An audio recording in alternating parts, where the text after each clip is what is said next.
बिस्मिल्लाहिर्रहमानिर्रहीम।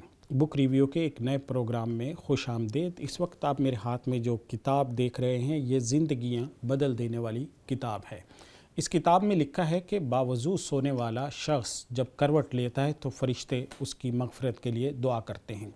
हज़रत शेखुल हिंद महमूद हसन देवबंदी रहमतुल्लाह अलैह हर जुमेरात 6 सबक पढ़ाते थे और उसके बाद देवबंद से पैदल चल के गंगोह की तरफ रवाना होते। 44 किलोमीटर का ये सफ़र पैदल चलकर जाते थे और इतने ही किलोमीटर पैदल चलकर फिर अगले दिन वापस तशरीफ़ लाते थे।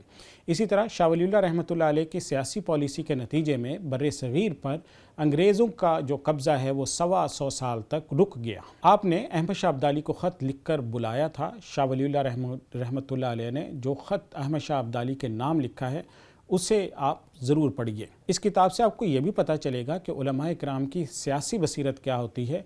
जब बगदाद का सुकूत हुआ तो सिर्फ़ इस एक शहर में 18 लाख मुसलमान शहीद किए गए थे और उनकी लाशें यहाँ पे यूं ही पड़ी रहीं और उनमें बदबू और ताफ़ुन पैदा हुआ और इस बदबू और ताफ़ुन की वजह से सैकड़ों लोग मारे गए।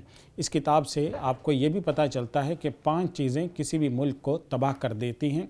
सबसे पहले नंबर पर जो चीज़ किसी मुल्क को तबाह करती है वो सुनी सुनाई बातों को नकल करना, जज्बातियत इख्तियार करना, इसी तरह बदज़ुबानी करना, बदगुमानी करना और 5वें नंबर पर असबियत किसी भी मुल्क को तबाह कर देती है। इसी तरह इस किताब से आपको ये भी पता चलेगा कि फ़ितना अब्दुर्रहमान बिन अशस जब हुआ था तो उस फ़ितने का सबक ये है कि इस्लाम में सबसे ज़्यादा अहमियत रियासत की इज्तिमाइयत को है और यही सबसे मुक़द्दम और सबसे सर फहरिस्त है। इसी तरह इससे आपको ये भी पता चलेगा कि हज़रत शेखुल हिंद ने माल्टा से वापसी के बाद मदरसा इस्लामिया कलकत्ता कायम फरमाया था। आप उसका निसाब ज़रूर पढ़ें, उससे आपको पता चलेगा कि हज़रत कौन से निसाब को नाफिज करना चाहते थे। और इसी मदरसे का सदर मुदर्रिस हज़रत मौलाना हुसैन मदनी रहमतुल्लाह अलैह को बनाकर भेजा गया था। इससे आपको ये भी पता चलेगा हदीस शरीफ में 3 अफराद को फितने का मरकज़ करार दिया गया है। एक जज्बाती आलिम दीन, दूसरा फितना परवर ख़तीब और तीसरे नंबर पर मशहूर लीडर। ये किताब हमारे दोस्त और बहुत ज़बरदस्त लिखारी और कॉलम निगार जिनकी एक उम्र गुज़र गई है लिखने, पढ़ने, पढ़ाने और सहाफ़त को फैलाने में, मौलाना अनवर गाज़ी साहब, उन्होंने ये किताब मुरत्तब की है। माशाअल्लाह से अब तक 25 से ज़ायद किताबें लिख चुके हैं। हज़ारों की तादाद में कॉलम्स उनके कौमी और बैनुल-अक़वामी जरीदों में शाया हो चुके हैं, अखबारात में शाया हो चुके हैं। पाकिस्तान भर में अपने लिखने की सलाहियत के एतबार से जाने जाते हैं।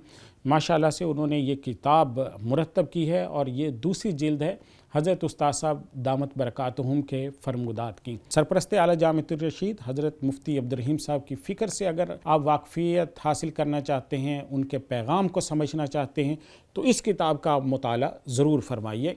और इस किताब को अगर आप हासिल करना चाहते हैं तो अल हिजाज़ पब्लिशर्स से रब्ता कीजिए। आपके पास उनका नंबर नहीं है तो नंबर भी नोट कर लीजिए 031421399797।